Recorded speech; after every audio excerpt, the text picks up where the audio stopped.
All right, so we'll go ahead and just get started. The participants should be coming in anytime now, but we have a good crowd so far.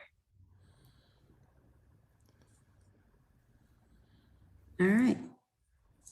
So hello and welcome everybody to our sixth and final laser installment of our webinar series, brought to you by our sponsors and grants provided by the fantastic work of Andrea Pauly, Amy Pilling, and Emily Bartz. These talks allow us to convert to all those who participated in the spectacular exhibition, InPlace, Future Artifacts, and Remembrance on the El Camino Real de Tierra Adentro. This show is currently being shown at SFAI, New Mexico. The last day is today for you to come and see it. Please feel free to contact us for any more information about the show. My name is Bianca Camarillo. I am a first-generation graduate student from Brownsville, Texas. Currently, I am pursuing my master's in museum studies for curation at UNM. With 6+ years of experience working in the museum field and community work, I am the museum specialist on the team. Along with curating and designing this exhibition through 3D modeling, I am also the lead proprietor and art handler. Now I will pass it on to David. Thanks, Bianca. Hi, my name is David Sank, and I'm the exhibition specialist for SciArt Santa Fe and STEAM New Mexico at the College of Fine Arts, University of New Mexico.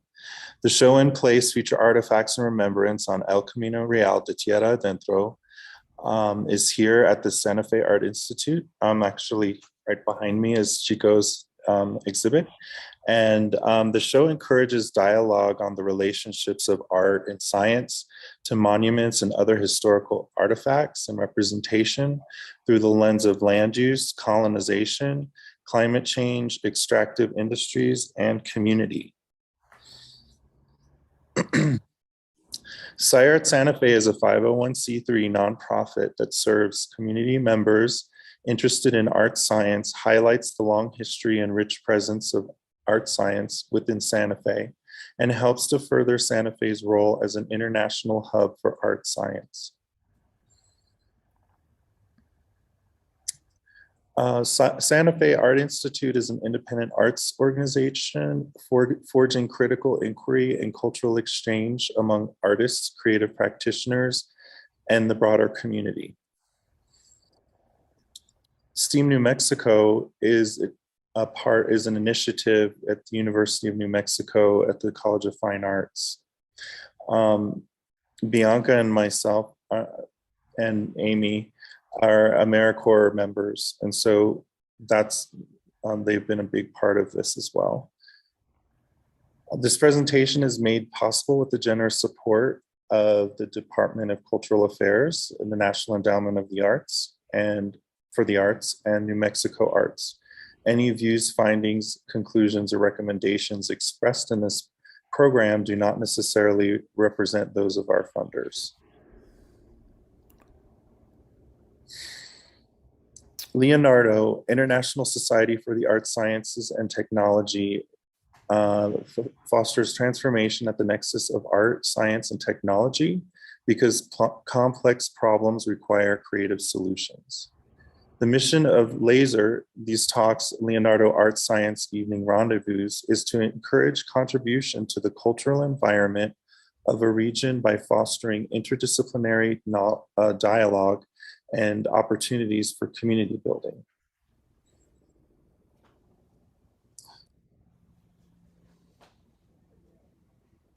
Border crossers comprise a series of lightweight robotic sculptures that poetically explore the notion of borders and boundary conditions. The inflatable sculptures rise to several stories high and extend across a given threshold. Their choreographed performance, originating on both sides of the border, would stage a symbolic connection.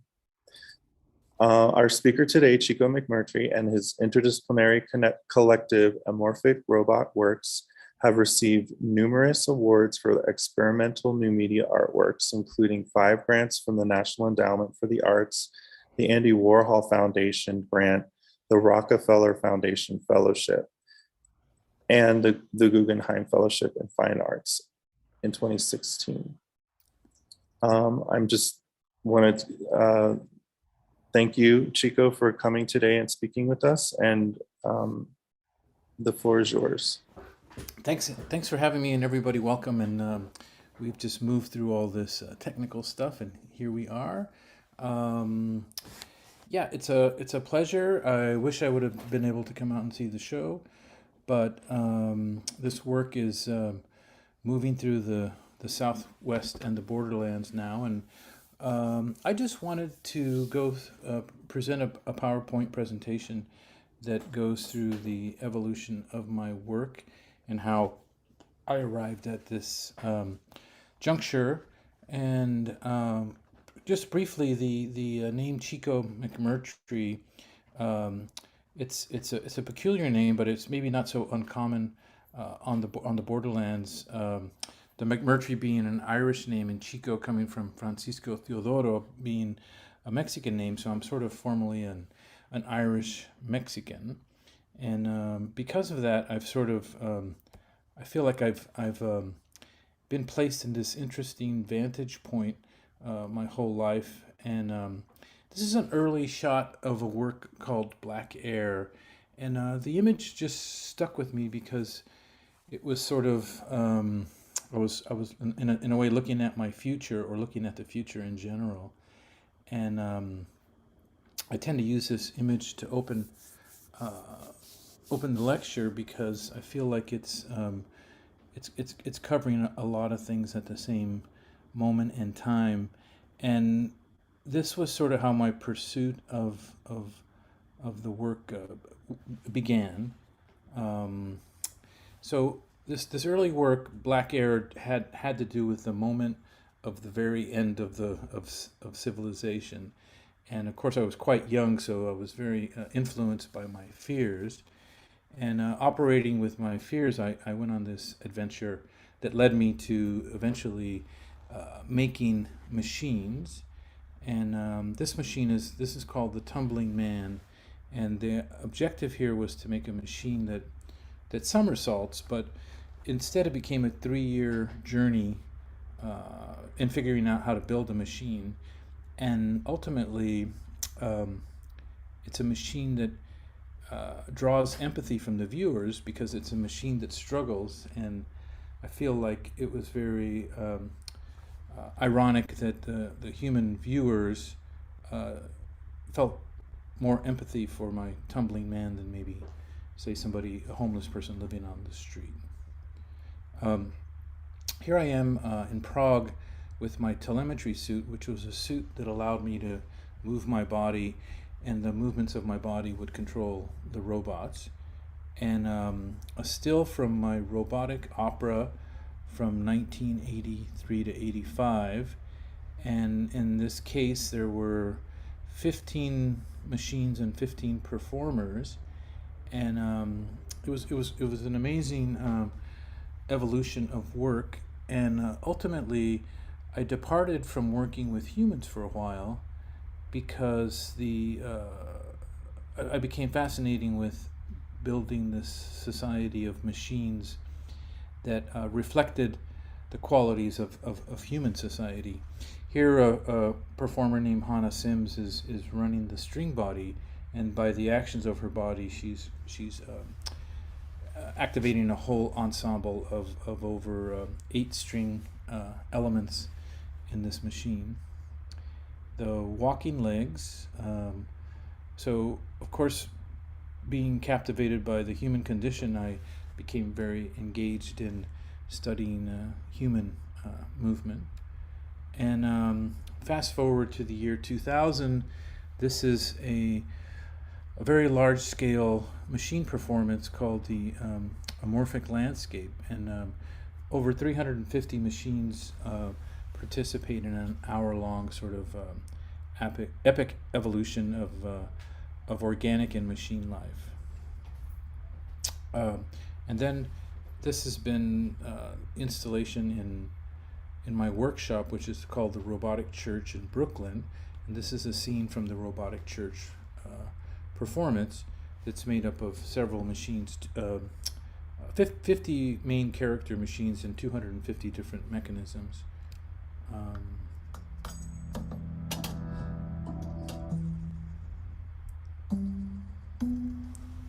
This is If you were to take a a scalpel view and of the put it through workshop. the middle of my chest, my ribs would be catapulted outwards and all my organs would fly towards you, right?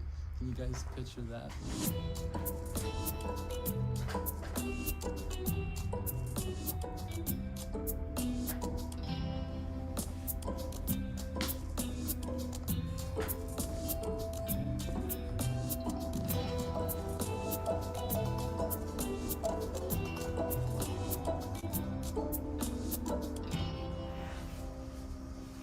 When you're by yourself in a room, you know, you hear yourself breathing, you're really conscious of how alive you are as a human.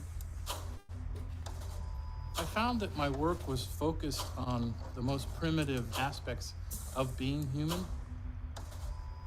Those are the things that were intriguing to me.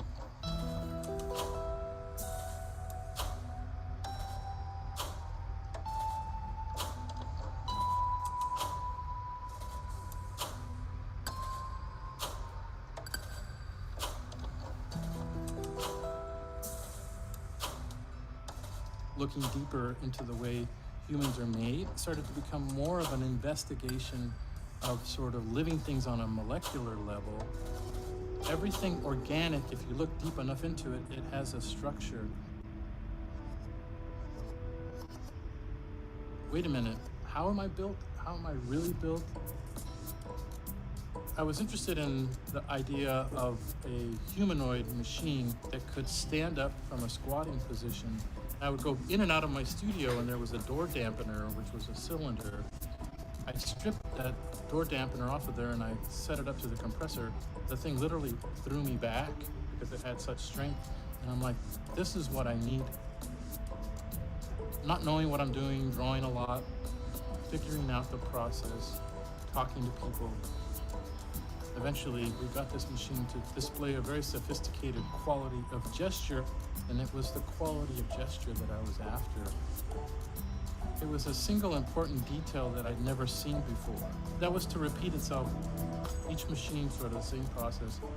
One by one, they come into existence. One machine inspired the next, and I started seeing how they could fit in together. I had looked at these machines as a society. Me and my wife were going back and forth between Paris and here as we were dating. And at one point, it became obvious that we should get married. At that time, these machines had been stored for many years in Munich. This troupe of over 50 machines had toured for a number of years throughout Europe, and their container was rotting, and these pieces were just rusting away.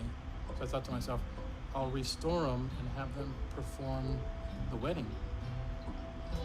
We managed to restore a lot of the robots' memories, a lot of their sequences. The most important part of making this kind of sculpture is the moment when the piece comes to life.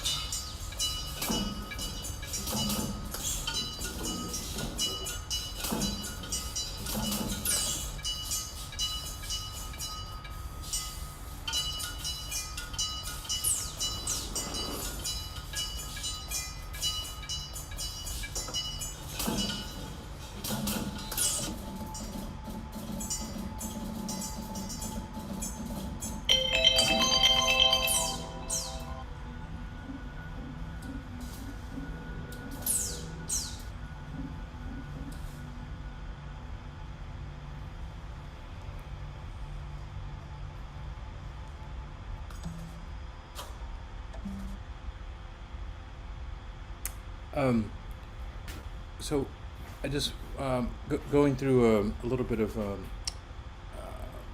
sculpture out in the public arena. This is a sculpture in the Bay Area that it's at the Yerba Buena Gardens in San Francisco. And so this work is called Urge, and it's activated by somebody sitting at a park bench. So this has been working for several years. After this work evolved and withstood the endurance of being a public mechanical work, I moved on to this piece called Fetus to Man, which is a sculpture that is essentially a clock, and it goes through the cycle of being a full-grown man all the way down to a fetus, back to a full-grown man again. And essentially it calibrates with the correct timing, so it evolves from at this point it's fully a human. When it turns to the as it descends into a child again, it exhibits an old man side of it, and then when it rises from a fetus, it exhibits a young man all the way to the rising position. This is there was some excerpts from this in the video I just showed, but this is a large and ambitious project called the Totemobile, which is capable of growing from a car that's modeled after a classic French vehicle all the way to a 60-foot totem, an abstract totem. And so I'm going to skip that and just go to another model. This is a model of a climate clock, which we built for a competition in San Jose, and this ran for a year in City Hall. And this is a CAD rendering of what the proposal looked like, and some details of the inner workings of this clock. And so all of this is leading towards this sort of notion of what the exhibition is about. This is in the same year I began working on inflatables, I had completed this work, and it's called Skeletal Reflections. And the idea is that this humanoid machine mimics moments in art history. So if you walk up in front of it and you take a posture, the machine mimics your posture. And so it's looking through its library. Its computer is down on the bottom. It's looking through its library for various poses, and it chooses the one that's closest to the shape that you've chosen to represent with your body. So it reflects what you've done from its library of memory. So anyways, this I go back and forth to these important sketches. This is a notebook sketch, and this is I call this the inflatable body, and it was a notion of making a completely soft humanoid made out of soft muscles.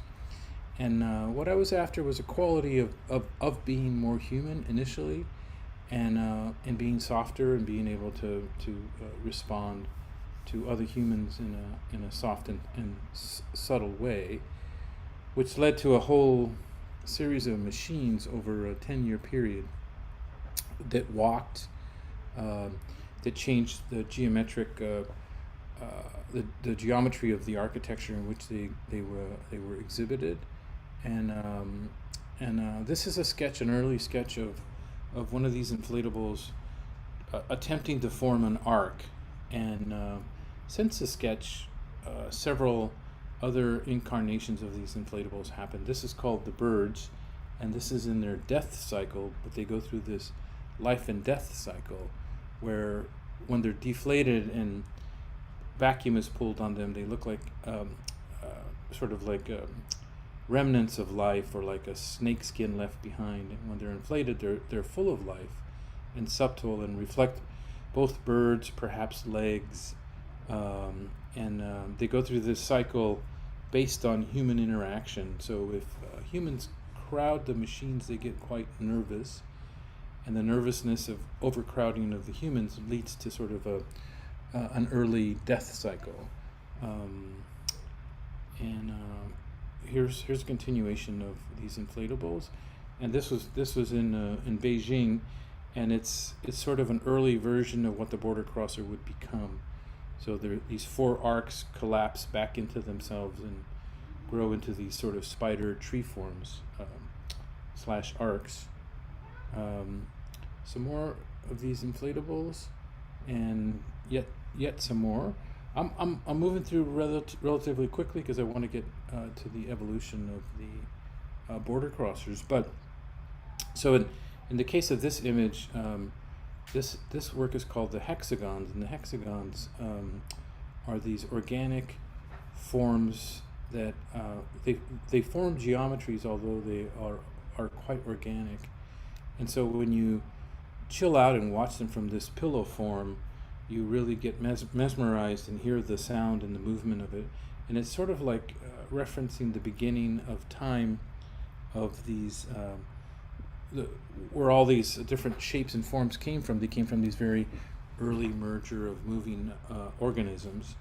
And yeah, so a couple of shots of the installation. And then, so working with my body, initially moving to making bodies, I became interested in what these geometries could do to the human body. In this case, my human body being sort of caught in this geometry that forces me to move in certain ways. And so the inflatable geometry controls what I'm doing rather than me controlling what it's doing. So I let this concept go into the environment a bit, and this is an installation completely powered by the fumes of a landfill. And this is a depiction of the Fresh Kills landfill, and these inflatables are powered by the waste, the fuel of waste. This piece never got realized, but I think the drawings are really important, and the opportunity to fantasize about what might be possible is a real important segue to the things that you actually do finally achieve.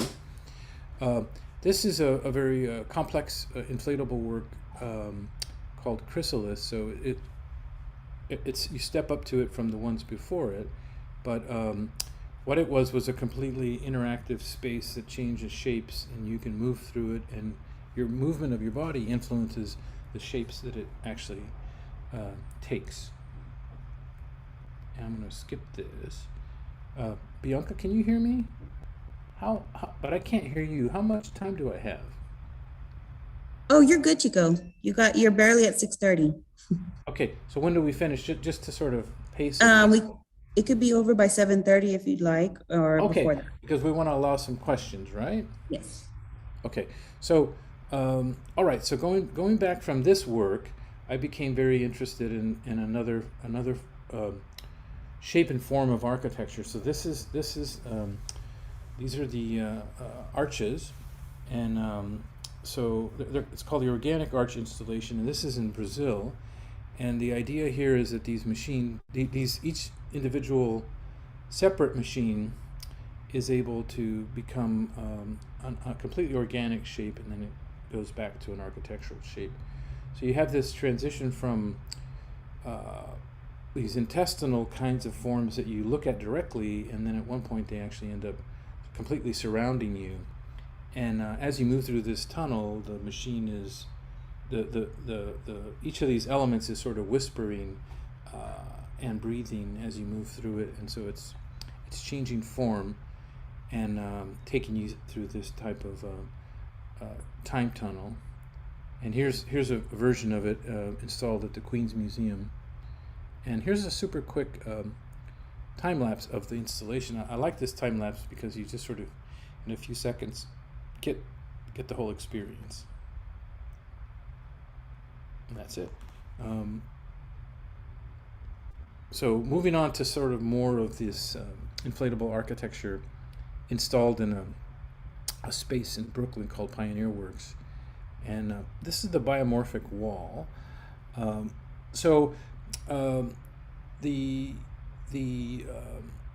guess the importance of drawing, once again, this is a drawing that I keep in my living space, and it's a drawing that kind of pulls together all these things that I've been working on, and the drawing is called Numa World, and the things you just saw are all meant to eventually join together and be in one environment. And so the current project I'm working on, if you can see these little humanoid inflatable forms, it's a notion of, after this long journey of moving through these inflatable bodies, I move back to the human form. And the idea is that these human forms carry a chamber in their chest, and they're powered by this chamber. And the chamber exists in this, the chamber gets filled in this tree form.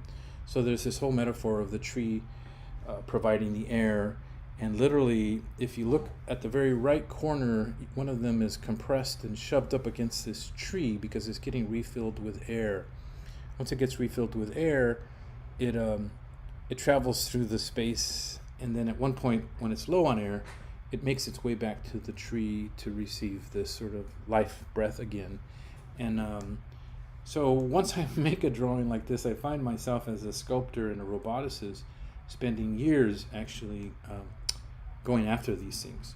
So what's interesting is this drawing is of this installation, which was realized in Munich, Germany, and there's 10 years of these inflatables here.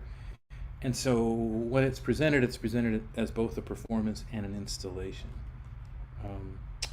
And then this is a work that evolved simultaneously to the border crossers, and it's called the pneumatic pneuma fountain. And the idea with this work is that it's built to endure weather and be in intense locations outdoors, but it's a soft inflatable. So it's sort of counter of what you would think an inflatable could do. And so in this case, this was installed for 4 months in a tropical area of China, where there was torrential rains, harsh sun, and extreme wind. And so part of what the work was able to do is was able to completely relax into a stowed form when the wind was too strong, and then it would go out and perform its actions when the wind was in fact lighter, and also when there was an audience in the proximity of it. It liked for the audience to be under it, and so it would be active in that regard. So what's interesting is this piece came way after the drawing, but it's very reminiscent of the large tree forms that you see in the drawing. So it kind of goes full circle. So this drawing comes from the original border fence. Bianca, you saw a piece of this at the ranch. So this is just a Photoshop drawing on a photograph of the border wall that bordered Naco, Arizona, Naco, Sonora, Mexico. And this is literally like a 14-foot wall that was super easy to climb over compared to what's been built now. And so before all this is way before the inflatable work that I just showed you. So in a way, each one of those works was a stepping stone to get to this idea. And ultimately, when I built it, of course, mechanically, it very much differed from the way this depiction looks. But once again, the drawing being a really important link to everything, really. So here are some studio shots of one of the earlier border crosser studies, and a little bit. This is. What is that kiss? What did I get a kiss for? I just got a kiss. It's pretty cool. There's a scissor lift in the back, which is a familiar mechanism that you guys would recognize from gallery installs and such. So this is kind of like this was developed like a sort of an organic scissor lift. And then we were commissioned by the San Jose city to. We proposed this piece, which was the first border crosser, which is a massive undertaking and a massively big work. So this is the triangle on the bottom is 17 feet. And so the idea was that, of course, that this could bend over the U.S.-Mexican border. So it was kind of admittedly very premature. It was wonderful, and we accomplished a lot. But there's no way a 17-foot sculpture would be able to drive up to the border and cross over it, right? So I look forward to showing this yet again in another format. But what it did is it actually really showed me how important it was to simplify and in the process of simplifying, make more elegant this idea of the border crosser. So ultimately, I was after an arcing form, but how I got to it was an interesting process. So here again is another drawing, a little bit in the realm of the charcoal drawing that you all were exhibiting. So that drawing that's moving through the desert is one of these folded up border crossers, right? And in the very front there, you see the littlest one. So in a way, I was interested in those drawings, that the drawing and the painting that you're showing shows these border crossers kind of getting close to the border wall at night and in the daylight, and in a sense these characters are stowed and quite shy and perhaps trying to be clever moving through the desert. By the time they expand and get large, the kinds of things that happen are reminiscent of these shapes. Wow. So the border wall as subject, or as an element in the picture plane of the compositions of these drawings, became super important. And so at first this wedge was sort of meant to represent all the different things that are happening. Not only is it on the U.S. side and the Mexican side, but there's multiple divisions going on down in the borderlands, and which led to this notion of this four-way division. In the background is sort of this polluted border town image, and to the right is this sort of tragic image of this country. It's an image of Puerto Rico after the hurricane, which we're supposed to have some, the U.S. is supposed to have some responsibility for, but it was shredded, and the people were treated horribly with that administration. In the foreground is this notion of our pollution. All of our plastic waste goes into the ocean, and in this case, this is referencing the Great Plastic Patch. So to juxtapose that even further is this depiction of a future city built by the extremely elite, and the city is, of course, not only behind this border, but it's also behind its own border. So it's a very protected city, and so this composition became an important aspect of what I pursued in the film. A shot of one of the border crossers in a performance space where I showed it often as it developed. This is the first one, and so the border crossers took me around the country and the world as they got developed. And so some questions the students might have would be like, well, how do you pay for this? How do you do it? Who helps you? What goes on? So this is during the residency at the University of Michigan in Ann Arbor with engineering and art students. And this is at the Academy of Applied Arts in Vienna. So it was pretty fascinating to go from Michigan and the Latin community within the University of Michigan, and how the other community related to the Latin community, and then here we are in Vienna, and Vienna is this sort of hub city where multiple immigrants come from all over Europe, and they study at this sort of wonderful institution. And at the time, part of what the students were doing, they were looking at borders throughout Europe. And of course, the acceleration of issues on the borders have come to an extreme forefront today with the war, etc.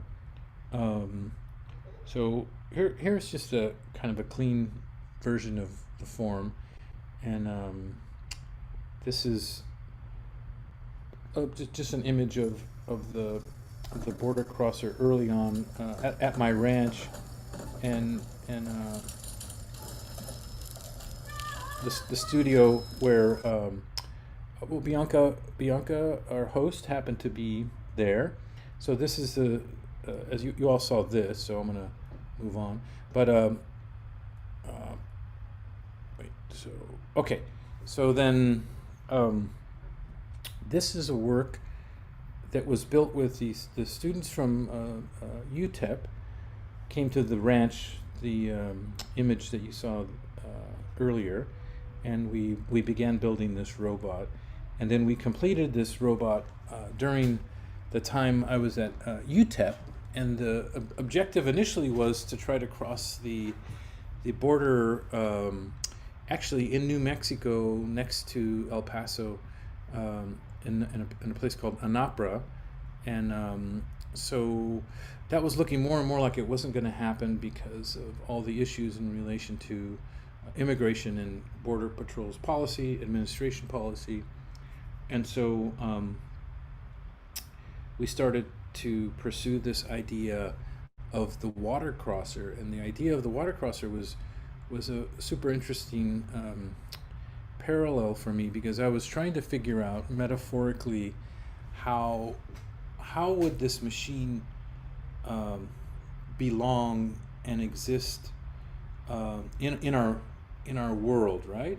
And ultimately for me it was a metaphor that represented peace and equality and unity. But in the film, of which I don't think there'll be time to show you, but in the film, that's the last image.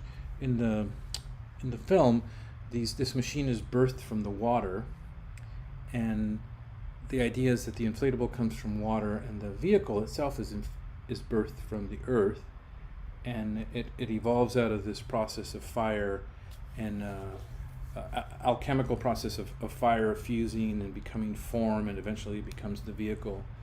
And so part of how it takes this journey through time is based on this fusion when it emerges out of the water and goes forth. So for some reason that's my presentation. I don't know if that's too short, but I would really like to take some questions, and then I can show some more if there's more time. Chico, if you want, you could show the video. Well, the video that's at the gallery, everybody's seen, right? That we actually have some people on YouTube Live. So this is being streamed on YouTube. So we have a good crowd there. If you'd like to, you could show that. How much time do we have? Do you want to actually see the, I'd love to show you the 22-minute film that nobody's seen. Yeah. If there's 22 minutes. Yeah, there's definitely that time. Okay, give me a second. Give me 1 second.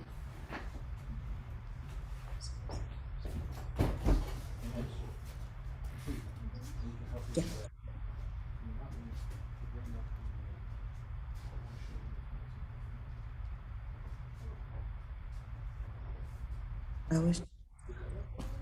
I was trying to. So just want to find it on the laptop.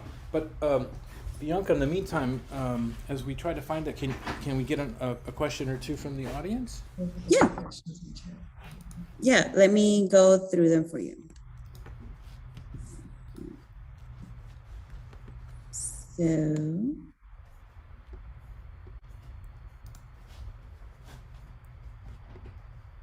Okay, one of our first questions, are these large performances or operas centrally programmed, or is each individual machine running on its own set of instructions? Yeah, so certainly the earlier installations are, remember Bianca? Kind of? Yeah, so the earlier works before the border crosser were, yes, they were programmed, and sometimes they were programmed to be interactive. So the earlier machines that you saw in the video all had some form of programming and were capable of being triggered in one way or another. The border crossers, when we first started out, we were actually trying to teach these machines certain behaviors, but to get a robot of that level to make it to the border wall and cross all as a programmed machine would be kind of closer to the kind of work that NASA's doing with like the moon rover and such, right? Where it's completely autonomous and gathers its own energy, etc. So we concentrated on teaching performers how to run the machine. So for anybody who's got any technical computer ability, I can explain it to simply. The border crossers have an Arduino on board with a shield that drives a series of valves, and all these tubes receive inputs through the air that closes the loop of control, and then through a radio control system, there's another Arduino on a radio control unit, and so the radio control unit is organized in a way of the order in which you should run the machine, and what it allows us to is to respond to sort of emergency situations. And so that's what happened. Oh, so it's still receiving. Yeah. Yeah. Go ahead. It's downloading, but it's almost done. We're downloading the film, but give me the other question, Bianca. So another person put, I'm curious about how you learned about human anatomy or physical mechanics and robotics, since you were working with them in such an early stage of your career. Did you absorb all of this through self-study, take classes? It's such a huge body of knowledge. Oh, wow. Okay, thank you. Let's see. So I think what happened was, as an undergraduate, I was studying art, but also minoring in dance, and then okay, perfect. Thank you, Louise, so much. Yeah, I was minoring in dance. I was studying martial arts. I was interested in all these things that a college could give you. So I didn't know what I was really after, but what was the most important thing I realized is that everything I did contributed to who I became. So I just started to do everything that was interesting to me. So at the point when I had gone through performing with my body, making costumes, making my first sculptures, I kind of dove into every medium that interested me head first and very intensely. So I taught myself about robotics simply because it was so exciting and fascinating, right? So the most important thing I think that I learned was that when I needed help, I sought out help from engineers and people who were much more savvy about those things than me, and I was able to concentrate on the things that the image and the movement. I sort of mastered those things more than the computing and the electronics. I have a sense of that stuff now, but it certainly wasn't what drove. It's certainly not what drove the work, and I found myself more and more able to engage other people to help produce these works, and that's why I formed the group Amorphic Robot Works, which allows people to come in. Whoever's interested comes in and works with me in the same way I was able to draw people. I would go help people to pick up the knowledge to be able to do these things. So I think anything's possible, and so you just have to build up your all the things that intrigue you. So I'm gonna show you guys this film if you want to see it. So here it is. Okay, it's 22 minutes long.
Go. Yeah? You can't see the screen if you haven't shared yet. Oh, Jesus, I'm sorry. Okay, the share screen. Oops. So to dork, somebody working with technology can manage to dork things out pretty good here. There we go. Share screen. There we go. Sorry, you guys. Oh, there it goes again.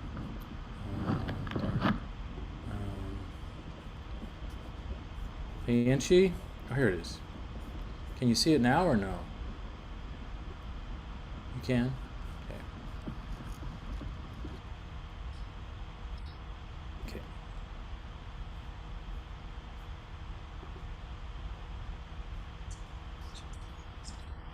Yeah, because you could hear.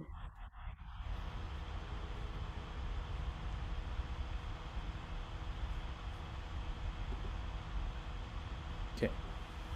Bianca, is that good? Are you seeing the text? Okay.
Uno más que toca tambores.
Ahí vas bien, güey.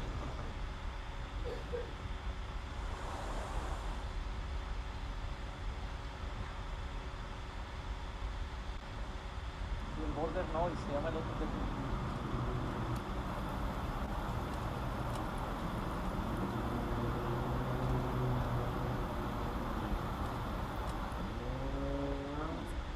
¡Suerte!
But yeah, the film film's kind of ended. There's a whole bunch of credits, but if That was great, Chico. That's a lot of amazing shots of your robots in action. yeah, and things that you saw that you never saw come into fruition. So the video that was shown at the exhibition was obviously the performance itself, because the other parts I was still working on. And, so I don't know, when I spoke about the film earlier, maybe you can that helps you too.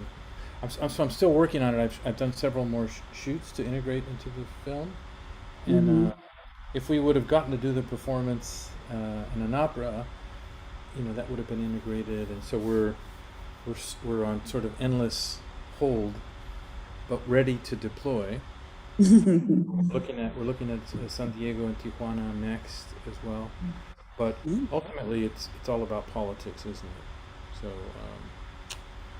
yeah, I've been telling a lot of people every time we had guests, telling them that my experience in making the robots, and also the experience that you were going through with the Border Patrol and trying to get these robots as close as possible, but finding the US being really hard with and strict with their rules of like letting you do even just a shoot there, was not an easy thing for you.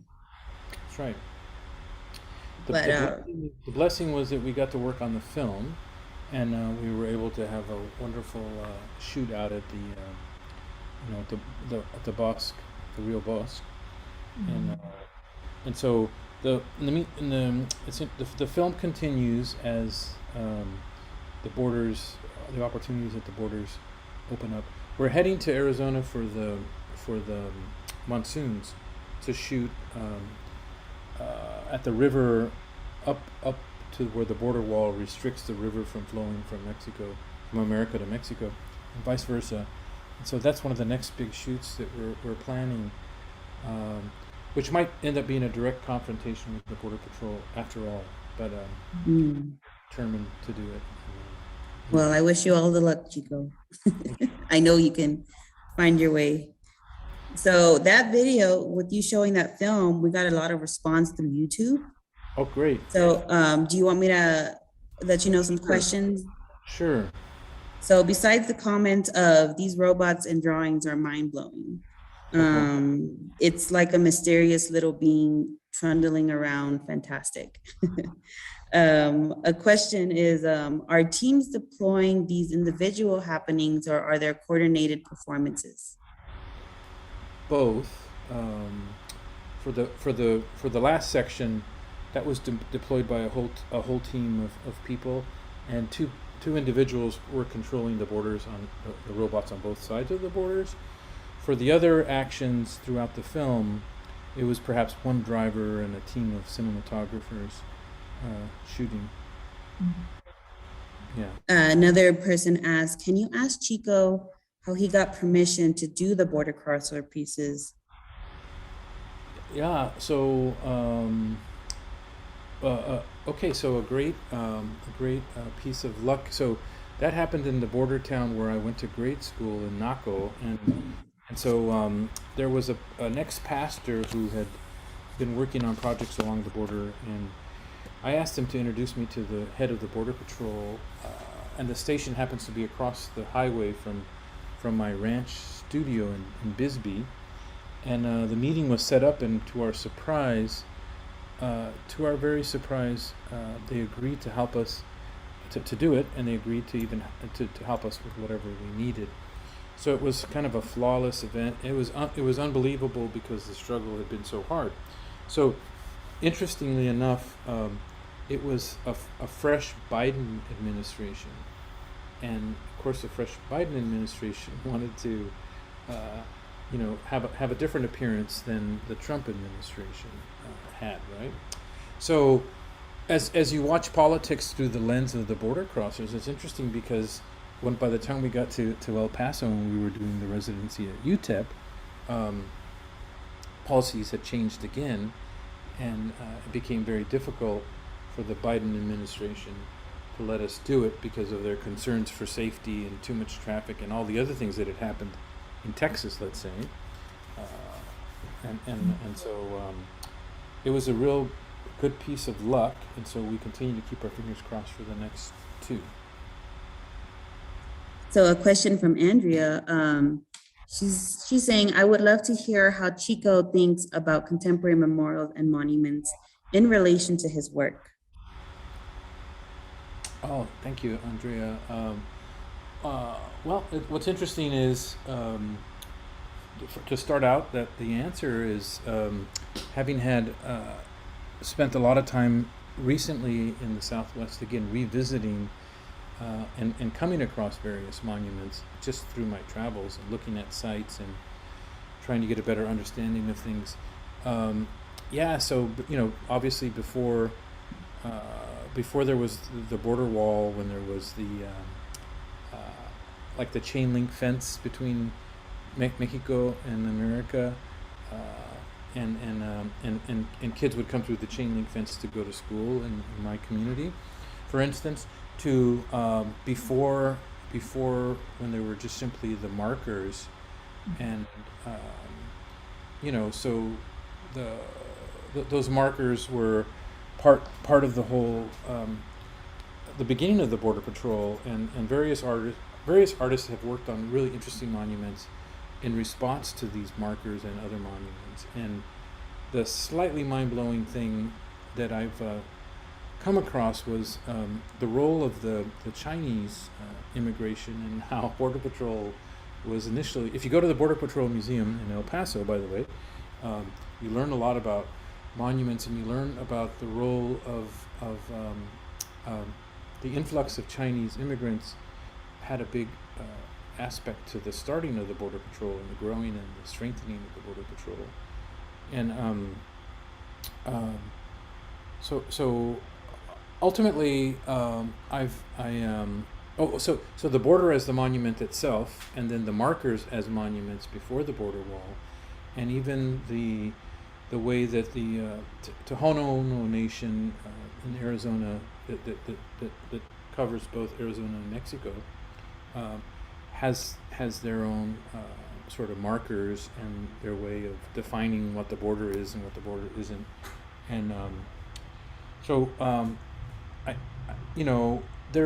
I personally would love to. I have an idea for making a monument that would be permanent. It could be permanent, but that hasn't initiated or started. But that's sort of my take on the wall as a monument, Andrea. So a follow-up question to Andrea's question about the performances, especially with soft robots or complex electronics, a mechanical work that may not hold up over time. So basically the upkeep of these robots, how do you? Oh yeah, it's a super, it's a really good question. The people on the American side were freaking out that the border crosser was going to slice itself open on the razor wire.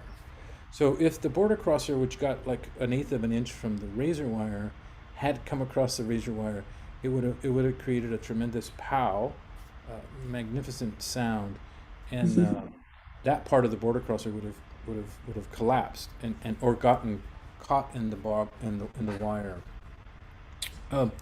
So I'm putting out these somewhat vulnerable beings into this situation, and I have to admit, to the question asker, I was in awe, because I taught two people to perform these machines, and I sat back and watched. I was attempting to document, but I couldn't document because I was like, wow, these super fragile inflatables are right up against this rugged, harsh border wall, and I wasn't even looking at the side where it was about to get ripped up by the razor wire, but I was like, wow, how vulnerable, how extremely vulnerable these things that I worked on for years are, and their lives could come to an end super easily, and they managed this sort of gesture. So in essence, it reflects for me, it reflected what I was after the whole time, the vulnerability of each and every human who's trying to get across the border for a new beginning, a new life. We got a comment from Susan saying, very poetic robots. Reminds me of Keith Haring's Little Beings, only done with robots. Huh. Interesting. So it looks like that's pretty much it for questions. We got a lot of comments of amazing, fantastic work. We've gotten so much great feedback from the exhibition, Chico, about, you know, just the video itself, and then your small model. People just are in amazement of this actuality of thinking that you made this inflatable robot and it crosses razor covered borders, and people are just like, how did you do this? Oh, great. So thank you so much for being a part of this. Yeah, glad you got great feedback. And I'm just sorry that I wasn't able to be out there to check that out. That would have been great. And thanks for doing it. Thanks for organizing it, all of you who have been behind it, and keep up the work in line with what you're doing. I think it's super important. Yes. And for the audience, are there any kind of future events you're planning on doing live that we could know, or maybe a source that we could find out if you do on planning a live performance somewhere? I think just following the Border Crossers on Facebook, Okay. And or the Amorphic Robot Work website would let you know when the next thing happens. And in the meantime, you saw that the film was definitely a work in progress. So I continue to integrate elements into it and shape that film. And so the film, you kind of got a premiere. Everybody on YouTube Live got a premiere of the film, and that was pretty cool. And so it keep an eye out for it if you want to see it, how it evolves. Thank David, you so much. Pretty much ready with? Yeah, I just wanted to let everybody know to follow us on Instagram at SciArt Santa Fe, and also the exhibition is going to live on our website and be updated with a lot of images from our our Zooms, and also the exhibition and the opening. So to keep their eyes open and to follow us and to subscribe on YouTube. All right. Do it. So thank you so much, Chico, for participating and being with us today. Okay. We hope to work with you again and, you know, see your work expand the world. Thank you very much, everybody. All right. That was all right. Thank you very much. Thank you, Okay. guys.